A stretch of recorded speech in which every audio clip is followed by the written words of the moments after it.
Mayo es el mes de la memoria en Uruguay y el 20 de este mes cada año decenas de miles de personas marchan reclamando verdad y justicia.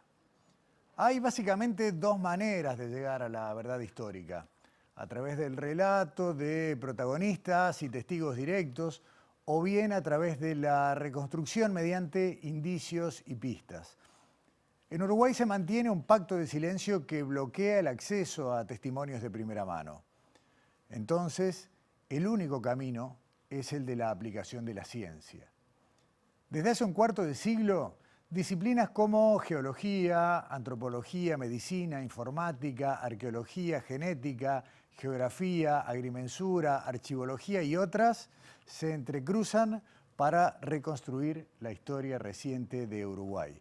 Investigaciones en laboratorios, oficinas, depósitos y, por supuesto, en terreno son parte de la tarea, recuperación y procesamiento de documentos, fotografías, testimonios, datos genéticos, aspectos de la labor diaria. Hoy vamos a dedicar buena parte del programa a reflejar los avances que el conocimiento científico aportó para reconstruir cada día una nueva página de la verdadera historia. Además, no podemos dejar de recordar que estamos transitando la Semana de la Ciencia y la Tecnología, marco en el que se desarrollan innumerables actividades en todo el país. De eso también hablaremos en instantes. Y en el inicio de Sobre Ciencia, como ya es habitual, las noticias más destacadas de la semana en nuestro Salpicón Científico.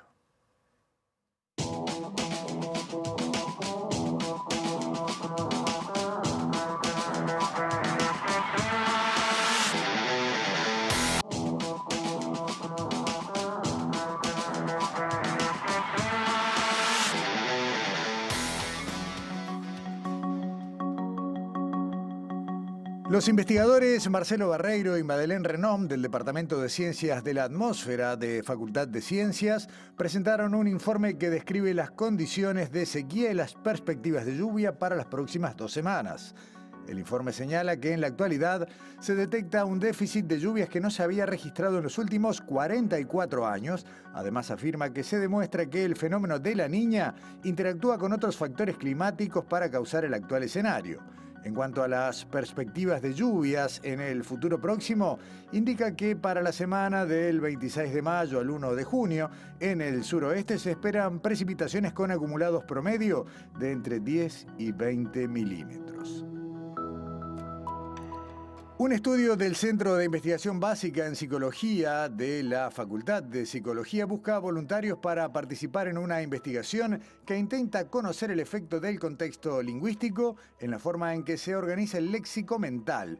Para llevar adelante el estudio se convoca a hablantes de español del Uruguay y del Río de la Plata, mayores de 18 años y de cualquier género. La tarea consiste en decir hasta 5 palabras que se les vengan a la mente a partir de una palabra y un texto de referencia. Para participar hay que escribir al correo electrónico metáforacontemporallsu@gmail.com. La Organización Mundial de la Salud anunció que desaconseja el uso de edulcorantes no azucarados específicamente para bajar de peso.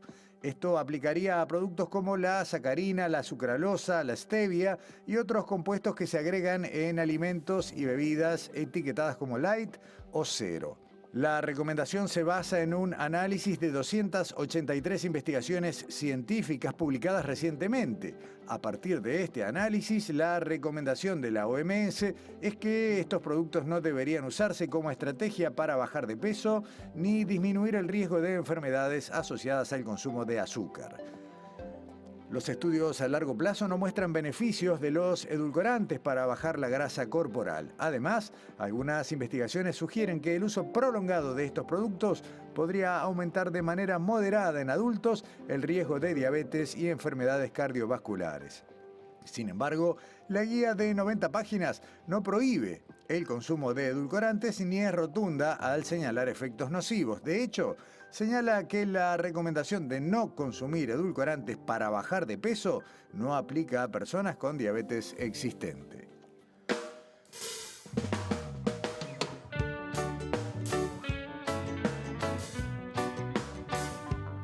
El próximo martes 6 de junio a las 19 horas, la banda de música y divulgación del Institut Pasteur de Montevideo, No te preocupes, en realidad hacemos ciencia, ofrecerá un show gratuito para todo público en la Sala Teatro Movie de Montevideo Shopping. La invitación es a escuchar canciones que conocemos todos y, de la mano de los científicos, conocer más sobre diferentes temas de ciencia vinculados a cuestiones como la genética, la biología del sueño, enfermedades raras y otros asuntos que se presentan en un show de aproximadamente 1 hora y media con música y lenguaje ameno y accesible. Las entradas no tienen costo y se pueden reservar a través de la dirección que vemos en pantalla. No son entradas numeradas, por lo que el día del show se sugiere llegar temprano.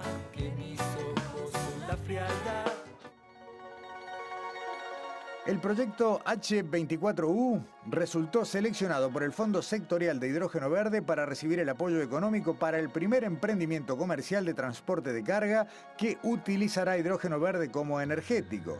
Este fondo es llevado adelante por el Ministerio de Industria, Energía y Minería, el LATU y la ANI.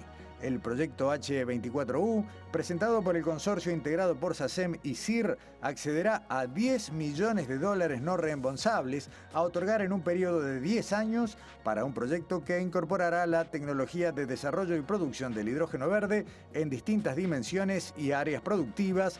En total, la inversión rondará los $43,5 millones. La primera área de abordaje será el transporte de carga pesada, responsable de aproximadamente el 28% de la demanda energética del país. Se prevé el desarrollo, ingeniería y producción de hidrógeno verde para ser utilizado en camiones especialmente adaptados y con destino al transporte forestal.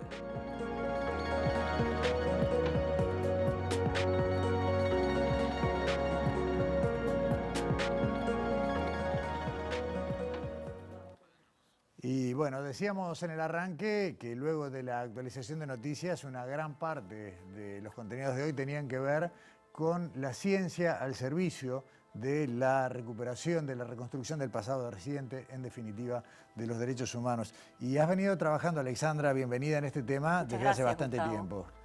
Bien, sí, bueno, vamos a recordar un informe que hacíamos en el primer ciclo de Sobre Ciencia en el 2021, sobre el proyecto Cruzar. Y recordamos que el proyecto Cruzar justamente es una iniciativa para la sistematización, el ordenamiento y la clasificación de información de archivos del pasado reciente vinculados al terrorismo de Estado. El proyecto Cruzar, desde sus inicios y actualmente, está integrado por docentes, estudiantes y egresados de la Facultad de Información y Comunicación, la Facultad de Ingeniería y la Facultad de Ciencias Sociales.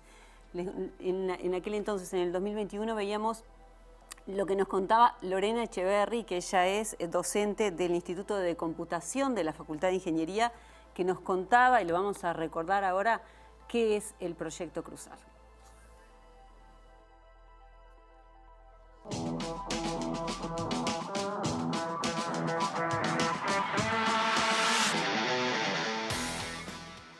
El proyecto Cruzar surge aproximadamente en 2017, es una iniciativa conjunta de la Facultad de Información y Comunicación y la Facultad de Ingeniería, y surge por la necesidad de contar con herramientas que permitan analizar y sistematizar la información contenida en los archivos de la última dictadura militar en Uruguay.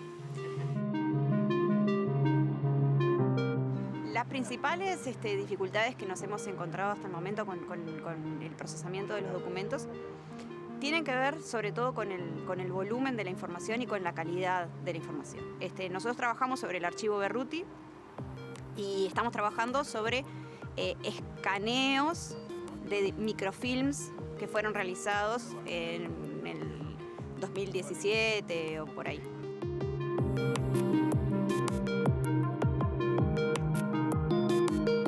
El desafío principal de este proyecto es intentar extraer información sobre estos documentos. Los documentos que están con peor calidad y que es muy difícil extraer el texto por métodos automáticos, los humanos, porque por un montón de características que tenemos, por suerte, a veces logramos hacer esas tareas de reconstrucción más fácil que las máquinas, ¿sí?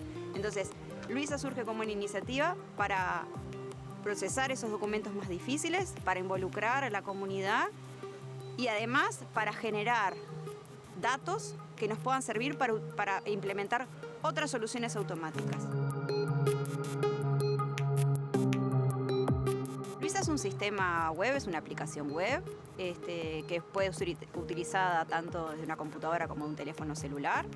Y nuestra intención es que sea algo parecido a un juego, ¿sí? Y las personas que la utilizan rápidamente encuentran que no solo es interesante, sino que resulta desafiante y hasta entretenido utilizarla. La aplicación lo que presenta son pequeñas imágenes que representan palabras, y lo que les pedimos a los usuarios y a las usuarias es que escriban cuál es el texto que leen en esas palabras. A veces esas palabras no son palabras completas, a veces están más borroneadas, a veces tienen puntos, a veces tienen caracteres que son difíciles de leer. Entonces hay instrucciones específicas para que las personas nos den esa información a través de la aplicación. La herramienta se llama Luisa, en homenaje a Luisa Cuesta, notoria militante integrante de la Asociación Familiares de Detenidos Desaparecidos, madre de Nevia Cuesta. Y bueno, en ese sentido es una especie de homenaje que queremos hacer a una persona que falleció sin saber dónde estaba y qué había sido de su hijo.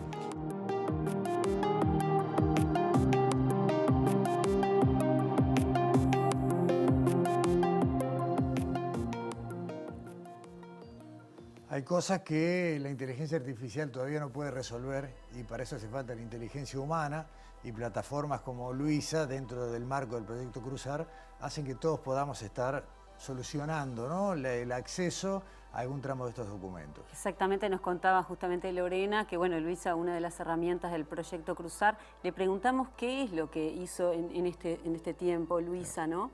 O sea, ¿para qué? ¿Qué hacen ellos con lo que la gente escribe en Luisa? Sí. Y bueno, Lorena nos contaba que justamente Luisa lo que sirve es justamente para entrenar algoritmos de inteligencia artificial para poder después hacer que determinados programas aprendan a transcribir documentos de difícil interpretación. Excelente. ¿No? Bueno, acá vemos un poco lo que se ha actualizado, particularmente en la herramienta Luisa, y vemos en la siguiente placa también lo nuevo, digamos, lo más nuevo del proyecto Cruzar, lo que ha logrado hasta el momento, que es la transcripción completa del archivo Berruti en OCR. OCR, sí. Cuento un poquito lo que es, lo que nos contaba perdón, Lorena, y es que justamente OCR es una tecnología que permite a una computadora poder leer justamente el texto que aparece en un documento o en un documento escaneado, ¿no? Bueno, eso se logró. Nos contaba también que en los últimos 2 años se logró mejorar y enfocar la mejora de la calidad de estas transcripciones, y también que se ha mejorado el uso de determinadas herramientas para facilitar la búsqueda de documentos en este archivo que está transcripto en forma completa, como decíamos, en este tipo de archivos OCR. Claro, al poder digitalizar el contenido, se pueden desarrollar las herramientas de búsqueda. Claro, Luisa sigue estando online y es importante, nos contaba, porque es importante que se siga perfeccionando esto y que se siga pudiendo vos entrenar. Hablaste del archivo Berruti, que es uno muy importante, pero para nada el único. No, bueno, eso lo vamos a ver más adelante. Pero ahora vamos a recordar lo que nos contaba Lorena hace 2 años de nuevas herramientas que se aplican justamente en estos documentos después de la utilización de la herramienta Luisa.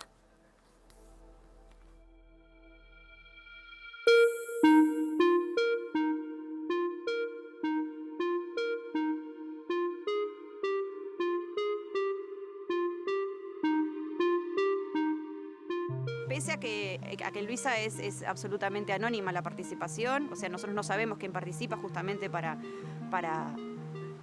no dejar registro, sabemos que son aproximadamente 10.000 colaboradores distintos.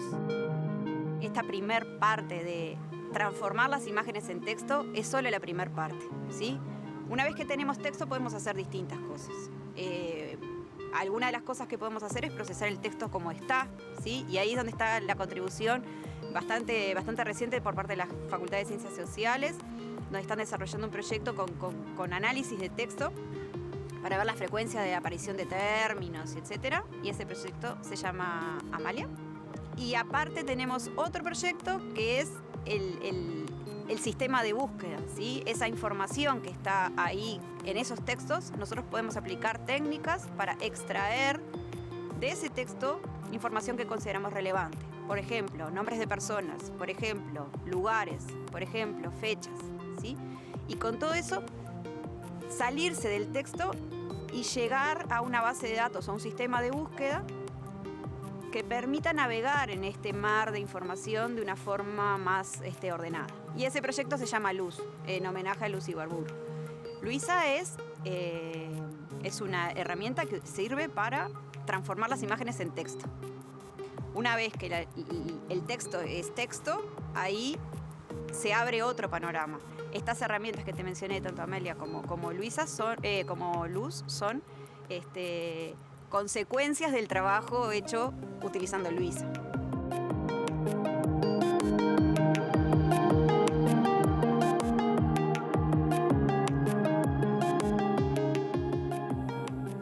En definitiva, Alexandra, Luisa, Luz y Amalia son las herramientas que permiten que estos archivos dejen de ser textos sueltos y empiecen a contar una historia. Y se pueda encontrar exactamente bien claro lo que está escrito en los mismos, ¿no? Y bueno, nos contaba Lorena que en estos 2 últimos años Luz ha facilitado las búsquedas de documentos en base a palabras determinadas y también Amalia ha permitido hacer otros tipos de análisis en pequeños grupos de documentos. Y ahora acá vemos en qué está ahora el proyecto Cruzar, ¿no? Y bueno, vemos que tienen un nuevo convenio con la Institución Nacional de Derechos Humanos para poder tener otros archivos y poderlos justamente llevarlos a las mismas herramientas.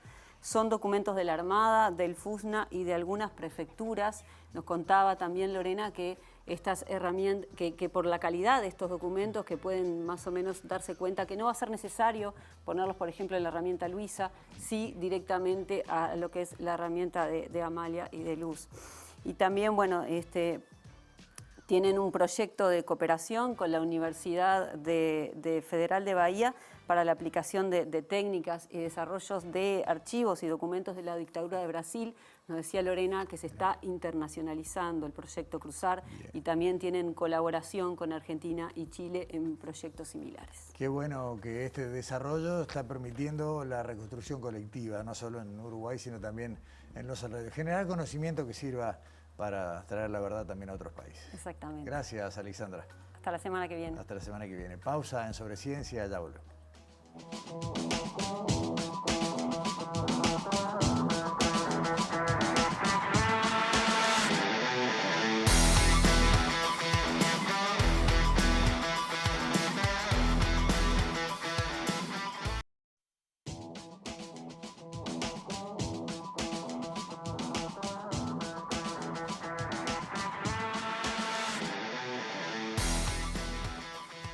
Bueno, y en lo que vendría a ser un paréntesis dentro de un tema dominante de este programa, no podemos, por ser justamente el único programa de ciencia en los medios audiovisuales de Uruguay, pasar por alto que estamos dentro de lo que es el arranque de la Semana de la Ciencia. ¿Y por qué digo el arranque?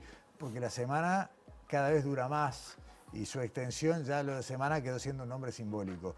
Pero cada año, y lo hemos recordado siempre en Sobre Ciencia, el 23 de mayo es el Día Nacional de la Investigadora y del Investigador y en ese marco se da el puntapié inicial de la Semana de la Ciencia. Nos acompaña Gustavo Riestra en estudio. Gustavo es director de Cultura Científica del Ministerio de Educación y Cultura, organizador histórico o integrante del grupo organizador históricamente de la Semana de la Ciencia. Gracias por venir por primera vez a Estudios, bienvenido. Bueno, muchísimas gracias Gustavo, a ti y a todo el equipo, y la verdad que es un honor estar acá en nombre de la Comisión Organizadora de la semana en este espacio que es tan particular para la ciencia, pero además que tiene tanto que ver con la Semana de la Ciencia y la Tecnología. Es que no podemos pasar por esta semana sin bueno, reflejar que es nuestro día de alguna manera, ¿no? Todos los que formamos parte de esa mirada ampliada de la comunidad científica, bueno, estamos en ese marco. ¿Cuánto dura este año la semana entre comidas? Bueno, la semana entre comillas, ¿no? Sí. Pues estaría terminando este domingo, pero en realidad se extiende hasta el 31 de agosto, afortunadamente. El apoyo realmente importante que nos da ANCAP, Antel, UTE y ahora la Organización de Estados Iberoamericanos permite de que tengamos un montón de divulgadores, cientos de divulgadores y divulgadoras. Tenemos más mujeres ahora que hombres en el territorio dando charlas de distintas áreas del conocimiento científico. Bien. Gustavo, ¿qué es la Semana de la Ciencia? La Semana de la Ciencia en realidad es un evento, una instancia que parte por allá por el 2005, en donde Nelsa Bottinelli, liderando un grupo de gente, y por eso es que esta semana de alguna manera se la dedicamos a ella, porque lamentablemente el año pasado falleció, entonces estamos dedicando esta semana a Nelsa. Le plantean al gobierno uruguayo generar una Semana de la Ciencia y la Tecnología en función de los exitosos resultados que se habían obtenido ya en eventos anteriores como Eureka 1, Eureka 2, entre otros. Y es así que a través del Ministerio de Educación y Cultura se fortalece, junto con un montón de instituciones, en ese año, esta semana que hoy tiene ya 18 instituciones que la respaldan, la apoyan y trabajan en sinergia para que esta se pueda dar. Gustavo, ¿tenemos números de qué implica la Semana de la Ciencia? La Semana de la Ciencia aproximadamente está impactando entre 35 y 40.000 niños, niñas, adolescentes, jóvenes fundamentalmente y adultos, que están preocupados por distintas temáticas del área justamente vinculada a la ciencia, a la tecnología, a la innovación y al emprendedurismo también, y que solicitan instancias de estas para llevar a sus centros. Centros educativos, centros barriales, etcétera, etcétera, pues no tiene que ser exclusivamente de educación formal, si bien en un 93% es de educación formal, tenemos otras que son instituciones que pertenecen a organizaciones no gubernamentales, entre otras. Que interactúan con ustedes y dicen, bueno, me gustaría recibir alguna actividad de la Semana de la Ciencia. Por ejemplo, ese puede ser uno de los mecanismos que...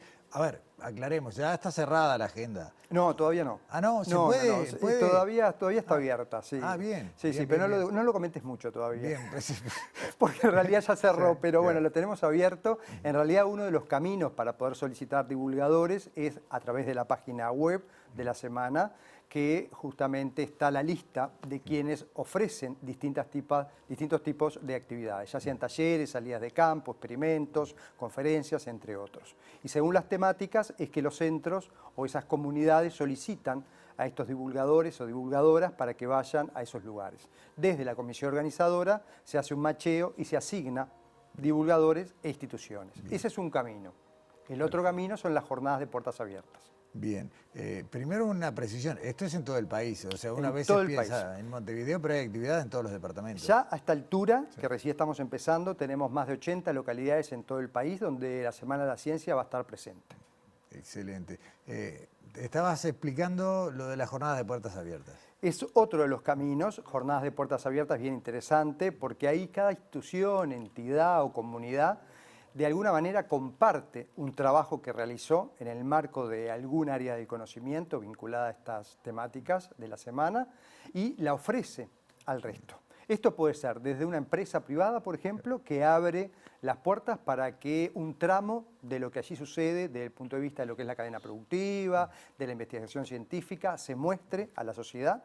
Pero también tenemos, por ejemplo, otras perspectivas, que es la ciencia vista desde las canciones. El Pasteur, por ejemplo, está a través de distintas canciones, muy populares ellas, vinculando a la ciencia y a la tecnología con estas. Ahora el 6 de junio va a estar justamente en el Movie Center.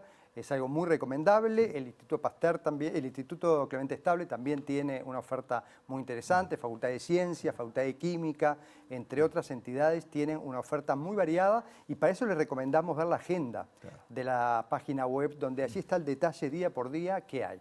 Perfecto. En esa agenda, una vez más, esto no se agota en una semana, hay actividades hasta fin de agosto, o sea que se puede volver regularmente porque se pueden agregar cosas nuevas, aparte muchas actividades requieren inscripción por una cuestión de espacio. Exacto. No es porque tengan costos, sino para regular la cantidad de gente. Es todo gratuito, pero Claro. es logístico. Es Exacto. administración logística que necesitamos contar con espacios, lugares adecuados, entre otros.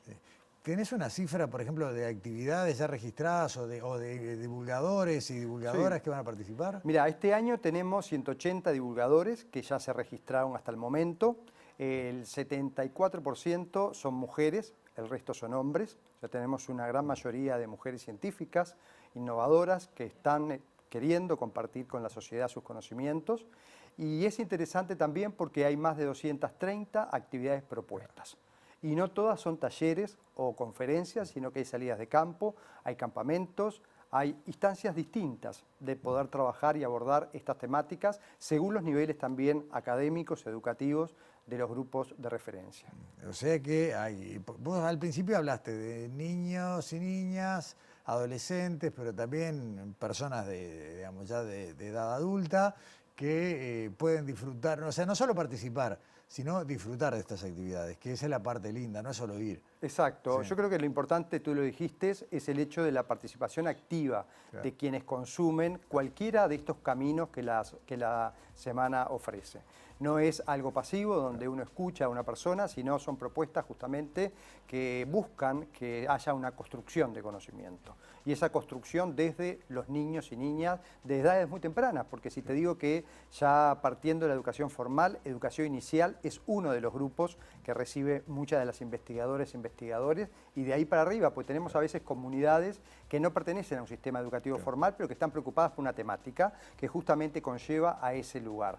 Y entonces piden que vaya un conferencista, una conferencista, y nosotros los derivamos. Gustavo Riestra, muchas gracias por acompañarnos en Sobre Ciencia. Queda la información a disposición de todo el mundo, con las antenas alertas para ir siguiendo la cartelera de estos 3 meses.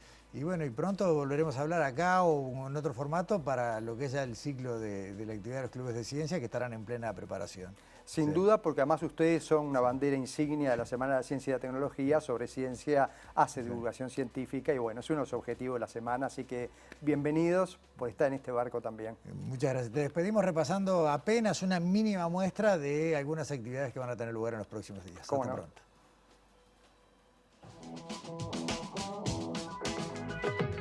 En el marco de la Semana de la Ciencia y la Tecnología 2023, el Observatorio Astronómico Los Molinos realizará un nuevo taller de Stellarium. Stellarium es un software que permite simular el cielo de cualquier instante con varias aplicaciones. En el taller se puede aprender el manejo básico y recorrer el cielo. La actividad se realizará el próximo 30 de mayo de 18 a 19:30 horas en formato virtual, por Zoom y en forma gratuita. También se destaca la actividad Descubriendo el Cielo, organizada por Cultura Científica de Rivera y el Observatorio de Astronomía del Liceo número 1 de ese departamento. Será el próximo 30 de mayo de 15:30 a 18 horas. También Cultura Científica, pero de la región metropolitana, organiza los encuentros virtuales Intercambios sobre Ciencia y Educación. Serán el 29 de mayo, 26 de junio y 31 de julio a las 20 horas.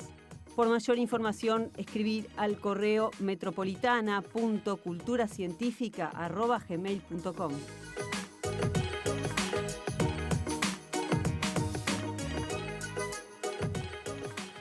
Bueno, la semana está dominada para nosotros, para este programa, que en definitiva es un espacio de ciencia, por estos 2 hitos, lo que tiene que ver con lo que acaba de terminar, la Semana de la Ciencia y la Tecnología, pero también el marco de mayo, mes de la memoria. Volvemos a ese tema. Daniela Hirschfeld, bienvenida, gracias por acompañarnos. Buenas noches. Buenas noches. Vos estuviste trabajando a lo largo, desde el primer año de Sobre Ciencia, en este seguimiento de la tarea del Grupo de Antropología Forense de nuestro país. Y de alguna manera, así como veíamos en el informe de Alexandra, hay que hacer pie en aquellas informaciones para poder seguir la evolución del tema, ¿no? Es así, es así. En aquel momento presentamos y vamos a recordar cómo es esto de aplicar la ciencia a la búsqueda de restos desaparecidos en Uruguay. Y bueno, uno de los pilares para eso, donde está la ciencia totalmente aplicada es el laboratorio, el grupo de antropología forense de la Facultad de Humanidades, que desde 2005 se encarga de esta tarea en Uruguay y que nuclea o vincula diferentes disciplinas, la antropología forense, la antropología social y la arqueología. Es una mezcla de estas disciplinas, obviamente aplicadas a un fin que no es quizás el que más estamos acostumbrados, ¿no? Entonces, para conocer un poquito de cómo trabaja este laboratorio, este grupo, cómo son estas interdisciplinas, vamos a recordar la entrevista que le hicimos a Alicia Luzardo, que es profesora adjunta de antropología forense y responsable de este laboratorio, que nos contó un poco justamente cómo es aplicar la ciencia a esta tarea, cómo trabajan y de qué se trata este laboratorio. La vemos.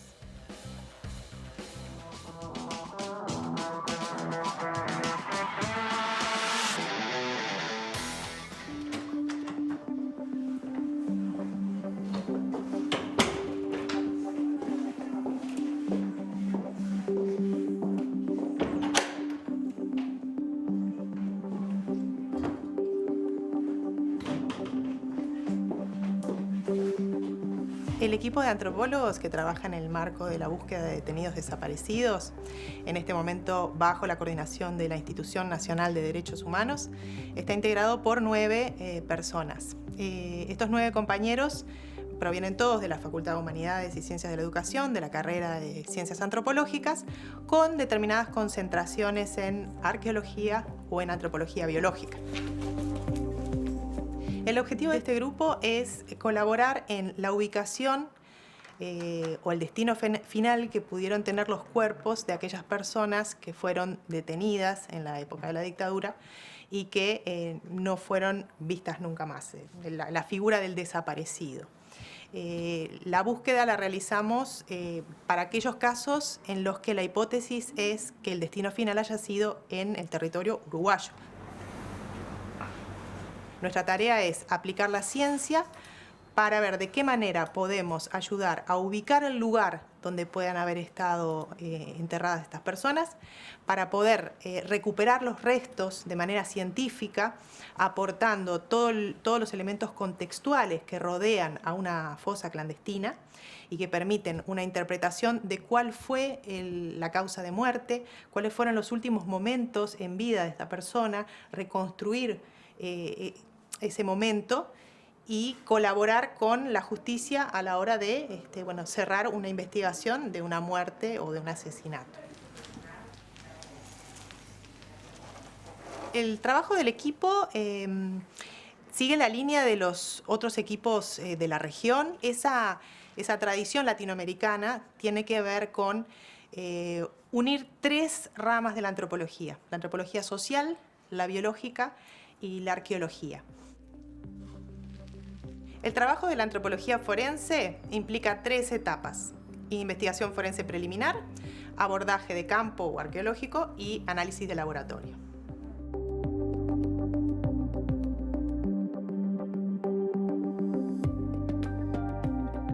Como decías, Daniela, por un lado es un grupo que viene trabajando desde el 2005, pero que no ha detenido, y a partir de su vinculación, que ahora es con la Institución Nacional de Derechos Humanos, ha refuncionalizado su tarea, ¿no? Su rol. Por supuesto, es en ese rol aplicado a un objetivo puntual, es que es el que aplica la ciencia, ¿no? Y como decía Alicia al terminar el bloque, este trabajo tiene una metodología científica y está dividido en 3 etapas, que son las que vamos a escuchar aquí en el próximo bloque de este informe con Matías López, que es integrante de este laboratorio y que nos va a contar en qué consisten estas 3 etapas.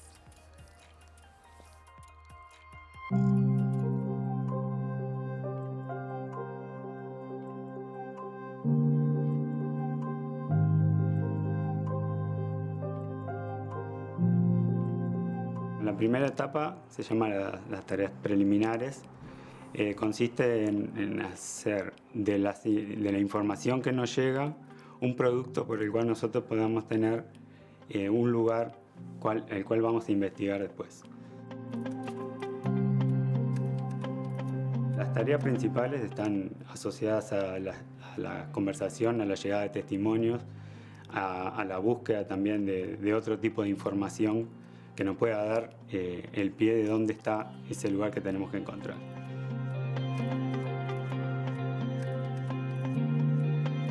Cuando llega el testimonio, lo que se hace es tratar de corroborar esa información que nos está llegando para ver, en primer lugar, si es fidedigna, si vale la pena seguir investigando y profundizando sobre ella.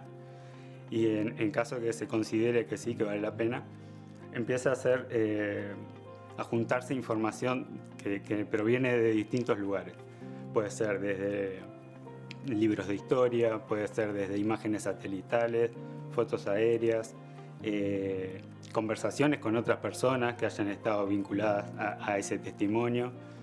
En fin, son muchas las fuentes de las cuales nos nutrimos para llegar a como cerrar un lugar donde después se va a investigar o se va a intervenir arqueológicamente. La segunda etapa de la investigación serían las tareas de campo propiamente dichas.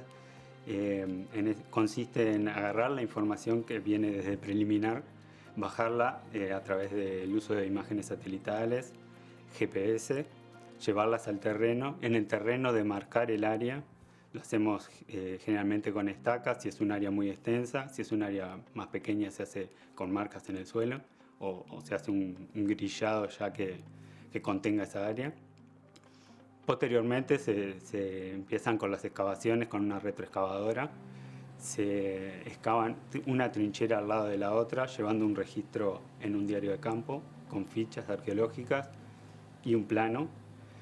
En caso de tener un hallazgo de restos óseos humanos, comienza como una nueva etapa, que es un registro mucho más minucioso con otro tipo de fichas que son específicas del hallazgo, y luego se hace un levantamiento en el cual se registra cada una de las piezas óseas y eso se embala para formar una cadena de custodia que se llama.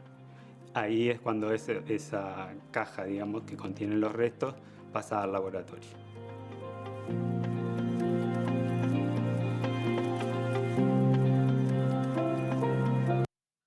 Esto lo que se ha venido haciendo hasta ahora, pero ¿en qué está hoy este grupo? Bueno, volvimos a hablar con Alicia en estos días y hay 3 equipos en el terreno que siguen desarrollando esta actividad que vimos hoy, ¿no?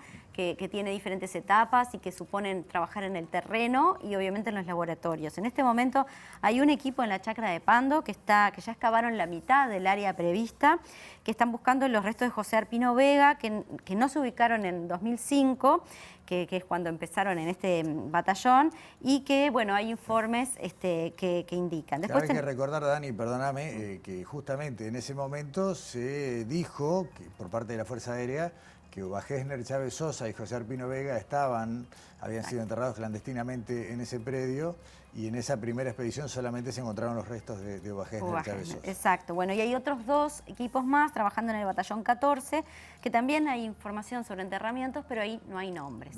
Esto a nivel de la búsqueda en el terreno. Pero también la novedad que están aplicando la tecnología, porque obviamente desde el 2005 hasta ahora y en sucesivos años, obviamente la tecnología también da nuevas herramientas. En eso es lo que están haciendo ahora, que están trabajando con unas cámaras especiales, son cámaras multiespectrales, se llaman, que es lo que vamos a conocer hoy en el próximo bloque después de este informe. El tema, sí, gracias Daniela, hasta la semana que viene. El tema sigue y justamente con eso volvemos a continuación para mostrarles qué es lo más nuevo en cuanto a ciencia aplicada en la búsqueda y en la reconstrucción del pasado reciente.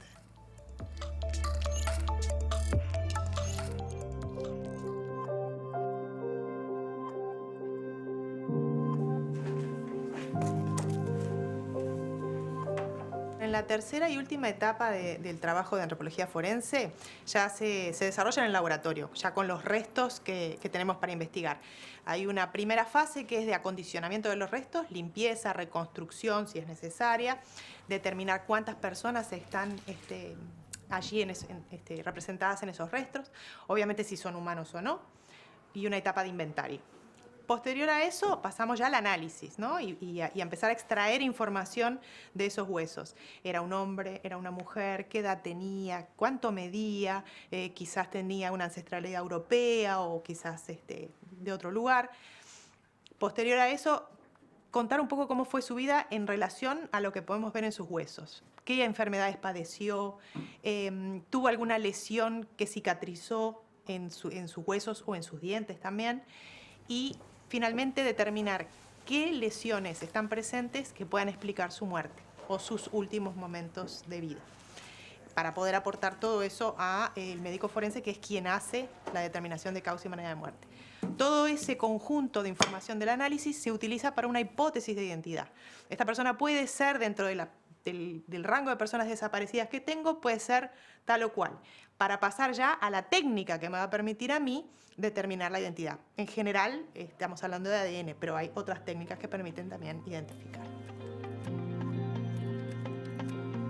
El trabajo en Uruguay en relación a la antropología forense y derechos humanos implica el trabajo en conjunto con una junta médica nombrada por el juez que está a cargo de la investigación. En el momento que hay un hallazgo, se nombra una junta médica que colabora con el equipo de antropólogos o que trabaja en conjunto con el equipo de antropólogos para determinar de qué murió esta persona. Y todos en conjunto, desde nuestras ciencias, colaboramos para todo lo que pueda hacer, informar sobre quién es esta persona y cómo murió.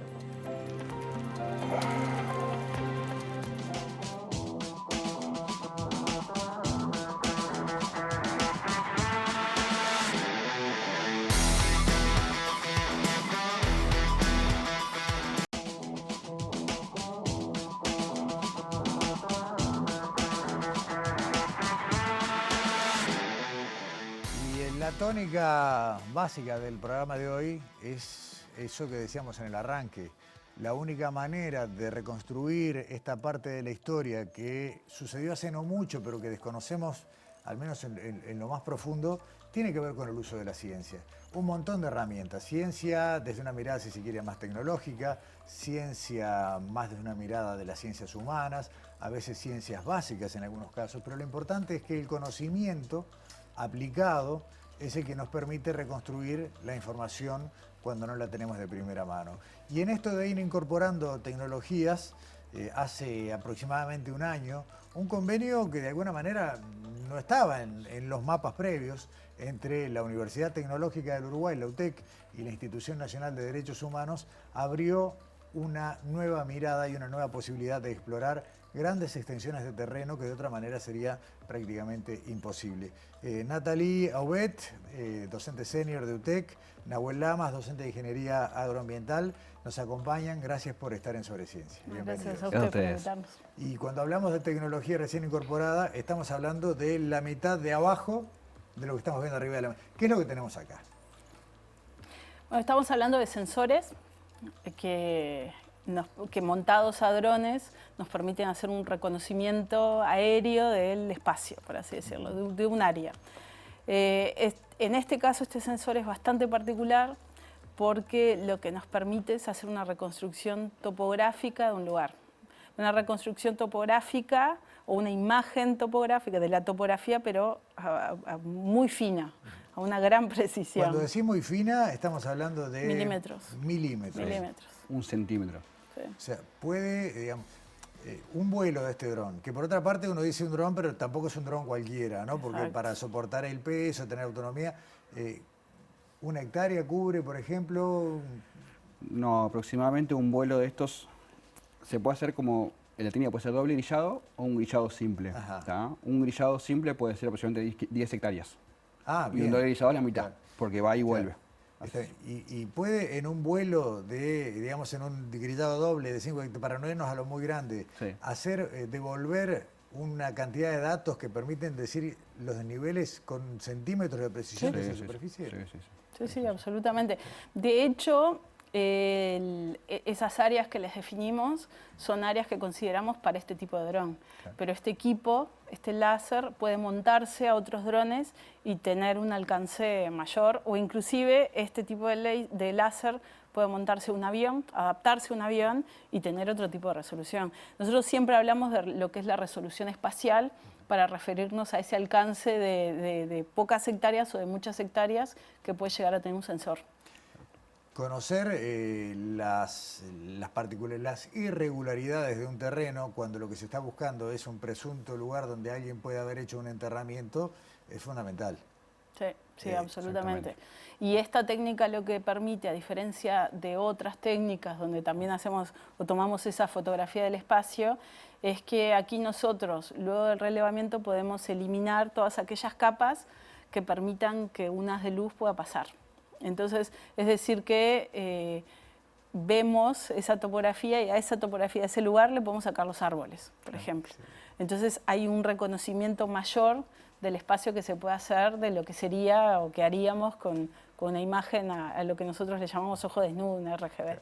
¿Cómo, digamos, técnicamente, sin hacer una explicación muy compleja, pero cómo funciona el sistema? Bien, esto que ven aquí tiene un láser. Ese láser tira una cantidad de justamente láser por segundo, que puede ser entre 100 a 200 kilohertz. Se tira pulsos. Tira pulsos. Bien. Ese pulso va y vuelve. Y lo que toma justamente es la recepción de ese pulso. ¿Tá? Y se va grabando. En los vuelos que te comentaba recién puede ser, por ejemplo, 400 puntos por metro cuadrado. O sea, es una densidad de puntos infernal. Cuanto menos haces, o sea, un solo grillado puede ser 200 puntos, por ejemplo. Y la resolución o cuántos puntos vos puedas tomar por área depende del tipo de sensor que vos tengas. Entonces, en mercado hay varios tipos de sensores. Y esa resolución o esa fineza la tenés cuanto mejor sea el sensor. Acá estamos hablando de un sensor del mejor que hay en mercado y de los mejores. No hablamos solo de Uruguay, esta técnica no es muy novedosa en Uruguay, estamos hablando a nivel ya mundial. Esto devuelve, digamos, una cantidad de datos que después se deben correr, supongo, en algún software especial. Exactamente. Exacto. ¿Y qué es lo que devuelve ese software? ¿El mapa de la superficie? En realidad hay que hacer un procesamiento de los puntos. Vos lo que tenés son puntos y esos puntos después los convertís a un mapa, por así decirlo, porque tiene también una cámara de fotos atrás. Entonces esos puntos los coloreás y obtenés como un 3D. Es un mapa 3D. Además yo supuse, creo que en el error, que en realidad el equipo almacena los datos, pero no es así. Por algo tenemos antena, tiene una antena y un receptor. Claro, imagínate que el LiDAR tiene lo que se llama un IMU, que es, yo me ubico acá, pero no está bien esa ubicación. Vos utilizás eso para corregir la ubicación real y eso lo procesás. Y ahí tenés una ubicación muy precisa del terreno, donde está cada punto. O sea, que además interactúa con GPS. Exactamente. Con 21 puntos, 21 satélites. Debe interactuar con GPS y eso es lo que le da la precisión. Independientemente de ese GPS que tiene acá o de la forma de referenciarse acá, también es por eso que trajimos esa otra torre donde se muestra el otro GPS y donde triangula. Básicamente eso. O sea que, y ahí otra vez entendí al revés, pero aparte por eso está bueno preguntar, no es que la antena sirva para recibir datos, sino que es el apoyo para la ubicación exacta en terreno. El dato se almacena en una SD, en una tarjeta que está dentro del equipo y que nosotros una vez que se termina el vuelo levantamos, la colocamos en la computadora, bajamos toda esa información y lo que decía Nahuel, el primer mapa que obtenés, la primera imagen es como puntos. La técnica del puntillismo es eso. Y cada punto está definido en un área y representa una altura. Entonces, al procesar luego esa nube de puntos, nosotros lo que hacemos es unir todos aquellos puntos que tienen misma altura. Y se genera como un manto donde lo que vas viendo a través de una diferencia de colores, de una paleta de colores, son esas diferencias en altura. Esas diferencias en altura que puedes ver en un metro cuadrado, las achicamos, podemos hacer zoom y si tuviésemos que ver, no sé, la diferencia de altura o cualquier detalle que hay en esta hélice, podríamos verla. Dijimos que el equipo es propiedad de UTEC, pero está volando en drones de la Fuerza Aérea, ¿no? Exactamente, O sea, exactamente. Y le agradecemos de paso a quienes vinieron con los equipos hoy. Indispensable. Exacto. ¿Ustedes tienen, claro, un trabajo en equipo? ¿Cuánta gente cuando hacen un trabajo de campo? ¿Cuánta gente se mueve? Y mínimo 5. Sí, 5 o Siempre 6. somos 2 de UTEC. Tratamos de ser 2 personas de UTEC, que somos las que controlamos, digamos, toda esta parte, lo que es el funcionamiento del láser. Y después tenemos apoyo de Fuerza Aérea, no solo para volar el dron, sino para movilizar todos esos equipos.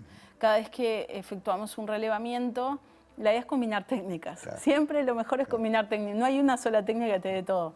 Combinamos estas con otras y todos esos equipos son cajas y cajas y cajas que hay que subir, bajar, desarmar, armar. Es laborioso. Entonces ahí tenemos mucho apoyo de Fuerza Aérea en eso y en los pilotos. Uno de los grandes digamos, cuanto mejor calibres tu equipo, mejor va a ser el dato final que vos tengas. Entonces lo que queremos son los mejores calibrando. Y la calibración es volar el dron, empezar a hacer ochos y después hacer otras figuras en el aire. No hay nadie mejor que el que sabe hacer eso de profesión. ¿Cuánto hace que este dron con este equipo está trabajando en el marco del convenio con la Institución Nacional de Derechos Humanos? Y el convenio se realizó en septiembre, octubre del año pasado aproximadamente, estamos desde esa etapa. Se hizo previo un relevamiento para testear si este equipo podía funcionar en ese tipo de relevamientos, ¿no? Claro. Y después se generó el convenio. ¿Tienen en mente cuántas veces ya lo han, o cuántos días han invertido, o cuántas veces ha salido en el marco de este convenio? Varias. Nuestras limitaciones siempre son las meteorológicas. Claro. Esa es la mayor limitación. Es un equipo que vuela y que está condicionado por la lluvia, los vientos. Pero sí, semanal, se trata de que por lo menos que se mueva varios días al mes. Claro. A los geólogos les pregunto, si dos preguntas. ¿Podría hacerse este trabajo con herramientas tradicionales en terreno? Después hablamos de cuánto se demora, pero si tuvieran tiempo ilimitado, es decir, bueno, esto hay que hacerlo como antes, que recorriendo el terreno y registrando. ¿Se puede? No, es que no hay un trabajo que hagas. No, porque es una reconstrucción en 3D. Claro. Son todos puntos en 3D. Vos podés hacer un esquema como geólogo, pero después presentarlo en 3D es muy complejo.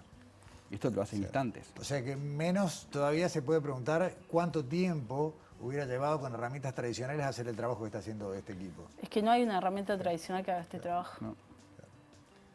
Por eso es como no. A lo largo de estos meses han ido entregando informes a la Institución de Derechos Humanos. ¿Tienen idea si alguno de estos informes se ha transformado ya en una vamos a aclarar algo importante. Por una cuestión que tiene que ver con toda la delicadeza del tema, hay un montón de referencias que no estamos dando, lugares de trabajo, causas judiciales involucradas y demás.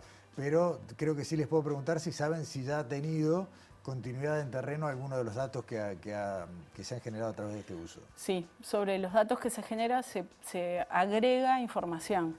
Hay todo un conjunto de información previa existente que elaboran otro conjunto de profesionales para este tipo de proyectos, que al tener estas imágenes se ponen encima y ahí se comienzan a evaluar otras áreas. Por ahora solo ha volado en Montevideo y área metropolitana, ¿no? No, ha volado en varios lados. Estamos hablando siempre en el marco del convenio, ¿no? Sí, pero ha volado en otros lugares. Porque para otra nota podemos hablar de todos los demás usos, porque como decían ustedes en el arranque, ahora ya casi no tenemos tiempo, pero esto vino para cubrir un montón de tareas que tienen que ver con la necesidad de relevar terreno, forestación, por ejemplo. Forestación, claro. Estudios arqueológicos.